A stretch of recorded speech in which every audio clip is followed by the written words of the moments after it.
Welcome back to the channel, guys. It's Ed Franken Shoe Bud here. I hope you've been enjoying the content recently, especially that video where I covered the viewers' nightmare shoes. Today I've got my own nightmares. I'm going to delve into my mind, show you which shoes have actually really been quite difficult to stomach, the malicious midsoles and those odious outsoles too, including one upper that left my foot scarred, I suppose. Today I unveil my most terrifying creation, the premiere of Eddbud's worst running shoes of 2022.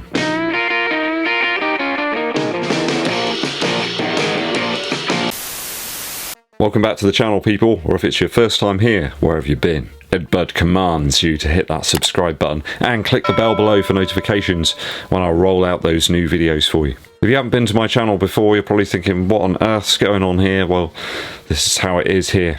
That's how things are. Hit that like button and also share the video with your running buddies. It really helps us out here. I say us because it's me and also Beast, the famous shoe sanctuary guardian. So these are all shoes that I have actually worn. So this isn't a video of me just picking stuff out of the air, okay? They're based on my experiences. And some of them I've really desperately tried to get some value out of, but it's just not happening. Let's dive into some pairs that just haven't worked out for me over the last 12 months. First up is this thing, the hideous Pegasus Turbo Next Nature. Now, I understand what Nike are trying to do with this shoe, but the implementation just isn't there for me. I can bet my bottom dollar too. Some people are going to chime in and tell me that this shoe really worked for them, but for me, Nike simply stole the name of another shoe and kind of attached it to this one, a bit like some sort of midsole changeling. It's just a great pretender from the likes of the Pegasus 35 Turbo and also the Pegasus Turbo 2. The upper felt like a fabric Iron Maiden around my foot, only not as comfortable. And it was really hard to actually get on foot, despite the fact that people telling me that this is a pull tab. It doesn't actually move. It doesn't actually make the shoe any easier to get into. And it's literally made of rubbish, or at least that scrap ZoomX material here in the midsole. Doesn't feel anything like the proper ZoomX slab form. And it's pretty expensive for what you get, I think. You're better off just buying a daily shoe, something a bit cheaper, you know, 60, 50 pounds cheaper, something like that. There's way better other shoes from Nike themselves, Reebok, Adidas, just all the other names. It's just so inconsistent as well between the two shoes. Maybe I got a duff pair, I should have sent them back. That was my experience with the shoe. And on foot, one of them just felt completely different to the other. And that's what you're going to get with this stuff, isn't it? Certainly very overpriced as well when you compare it up against something like the Endorphin Speed 3, or even like the Invincible Run, which is a much better shoe, albeit a different use case. I haven't got many miles in these and have no compulsion whatsoever to run in them again. A big money pit of doom. So yeah, goodbye. I do hope the Pegasus Turbo Next Nature is one experiment that Nike are going to shelve somewhere in the back room. Let's hope it doesn't escape from the science lab to terrify me again. Next up, another gruesome pair. The Adistar from Adidas. Another one that hasn't got much use within the rotation, really. I just couldn't get on with that overly solid heel here. And the odd upper setup as well just really wasn't gelling with me whatsoever. Just far too padded. It's too built up. Again, another shoe that I got in for review with good intentions, but it soon turned sour. I think the main issue with the Adistar is that it really wants you to run in a very specific way. It's quite controlling, in fact, of your foot strike. It's got that rocker design and it really wants you to engage that, and anything aside from long, slow runs, it just doesn't really handle it that well at all. In fact, it can feel quite awkward. Almost as awkward if you were turning up for a party, perhaps dressed as Mr. Tumble, only to find out that the day before the host had passed away and everybody else is sat there in formal black attire and you look like a right fool. An inconsiderate fool as well. Even Frankenstein's monster didn't have this much padding around his foot. It's a bit of a clunker, really. And a higher price, it makes it one of my worst mistakes, I suppose, in terms of shoe purchases over the last year. Not really a shoe that I can recommend you go out and buy anytime soon. It's not even one you can use for lawn mowing duty, due to that very controlling sort of midsole. It's not a particularly comfortable one to run in. It's almost getting into Air Monarch territory, I think, in terms of sort of dad shoe style. Maybe this could be the dad shoe of the future. We're creeping along the corridor to the next shoe. It's the nasty ZoomX Zegama. Well, what can I say? It's heavy and unwieldy. It felt a little bit like I'd attached a sack of potatoes to both of my feet, or perhaps I'd been negatively involved with some sort of gangster organisation. I'd had a run-in with some concrete. I would certainly recommend looking the other way if you're after a shoe that's got really excellent outsole grip, because this was really poor. If you imagine, most of the outsole here doesn't actually have any grip whatsoever, so that probably explains it. Quite poor, and it left me feeling like I was vulnerable as a red shirt in Star Trek. If you encounter any mud or very smooth surfaces, just avoid them at all costs if you're running in this one. I mean, the lockdown and the upper of the shoe were okay. I kind of got on with that. That's probably the best bit of the shoe. I mean, I'm talking reasonable, like if you're looking for a movie with your significant other for like 2 hours and you finally decide upon one.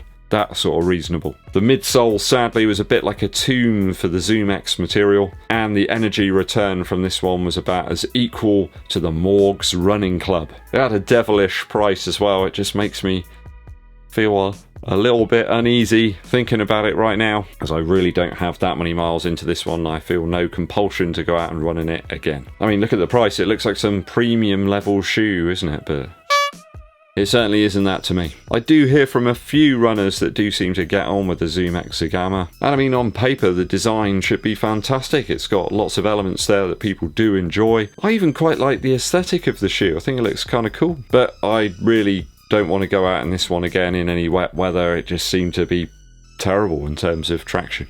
Another money-eating monster midsole. Well done for making it this far into the forest, people. We're slowly becoming surrounded by fog now. There's strange noises around us. The cracking of branches somewhere over there. And a spectre appears in front of us. A shoe that is one such model that is so dialed into a specific use case, I don't think its price tag can be justified at all. We're talking about the FuelCell SC Pacer. Now, this one's packing way less foam than we've seen in the RC models over the last few years. I mean, why do they keep changing the names as well? We've got RC, SC. What does it all mean? We even had a TC. Can someone explain it? I'm sure someone will in the comments, because people do. Very minimal midsole and rigid plate. I can only see it appealing to a very niche group of people. Maybe not even them, due to the fact we've a host of better and cheaper options out there with more versatility. I mean, the outsole design I couldn't quite understand. It features a large section of exposed midsole foam, which didn't help matters, and an upper that was more of a track spike profile than a running shoe for the roads. Now, don't get me wrong, I reckon in the right hands or feet that this one could really hit the spot. But again, it was a very expensive shoe to get in to test, and I've had very little enjoyment out of it. And that's what it's all about, right? Maybe I can take this pale green terror out for a few more runs soon, try and get a little bit more out of this one, but I can't see it gelling too well with the winter conditions that we've got right now underfoot. I mean, it's just not really an awful lot of rubber. I don't fancy running on foam in some of the leafy conditions we have out there now. Certainly one for the roads only, but I do risk gouging and graunching that foam even more if I were to take it anywhere else. Sounds like a cheap horror movie you could get on DVD from the garage. A big price tag on this one, and it's a shoe that was heavily discounted very quickly. I just had a look online and you can pick them up for just over £100 now. Probably due to the fact that it only appeals to a very niche section of runners. I got one more for you. The Cloudmonster. I was really quite excited to test out the Cloudmonster from On Running, but it wasn't great. You'd think it'd be quite light, wouldn't you, with all these holes cut out of it, but you'd be wrong. And maximally cushioned? I don't think so. It felt really harsh under the heel, probably due to that plate that's pretty much directly under your foot. The foam itself is really quite tough, and there's not all that much grip there to actually attach you to the floor. The big problem I had with this shoe though was this weird profile around the ankle, and there's almost no padding there in the tongue, so the laces just sort of cut into the top of my foot. Every time I've tried to wear it since, it just does the same thing. Almost like cheese wire, I suppose. So if you like your shoes to have that sort of barbed wire feel over the top of your foot, this is the one to go for. And of course it will fleece you for a load of cash as well. You know, I desperately wanted to like this shoe and I was quite excited to test it out, but my excitement has turned to despair. Another thing I've noticed as well, the lace loops that go around the medial and lateral sides of the shoe are already starting to fray a little bit as well, and I've barely used the thing. So that completes my list of nightmare running shoes that I've tested out over the last year or so. Do I have any regrets? Well, yeah, probably. Hey, at least I got to test them out and give you my experiences. Hopefully you've enjoyed the video today. Let me know some more of your nightmare occurrences while out running down in the comments. It's all a bit of fun, isn't it, at the end of the day? You know me, it's not the sort of channel where it's sort of serious all the way. Although I will be doing a new series soon for you guys. I came up with the idea while I was running the other day, probably with all the endorphins going around. The Eddbud unconventional running tips. And I'm going to tell you now, one of them's going to feature a Kit Kat. Musical interlude time. I stumbled across this one the other day while looking for something else. I realised that, aha, I've got a new album out. It's called True North, and it absolutely sounds like that. Very wintry sort of feel to the production. Really interesting songs as well. They're not this sort of standard cookie cutter kind of poppy indie sort of sound. They've actually gone out on the edge, right to the north in fact, and it does feel quite a cold sort of sound, yet still warm, still sort of ethereal. You can feel the elements there in some of the tracks. I really like the opener, which is called I'm In. Kind of sounds a little bit like I would have hoped Coldplay would sound now, judging by their early material, but of course it didn't turn out like that. I really like Hunter in the Hills as well. That one's got a really interesting rhythm section to it, really interesting drum pattern. You realise you're not in for the atypical sort of stuff that you get from some pop band. Some fantastic strings on this album, like beautiful crescendos, just an all-round awesome sort of sound. Go and check it out. Been a long time since I listened to Aha, but it is worth it. Their new album, True North. All that's left for me to say is thanks for tuning in, people. It's always appreciated. Hit us up with a super thanks if you've been enjoying the content recently. It does help the channel out on an ad hoc basis. Or you can even become a member as well and help the shoes continue to roll in. Hit that subscribe button, click the bell below for notifications. Also give this video a thumbs up like and share it with your running buddies. My name's Eddbud and I'll be seeing you.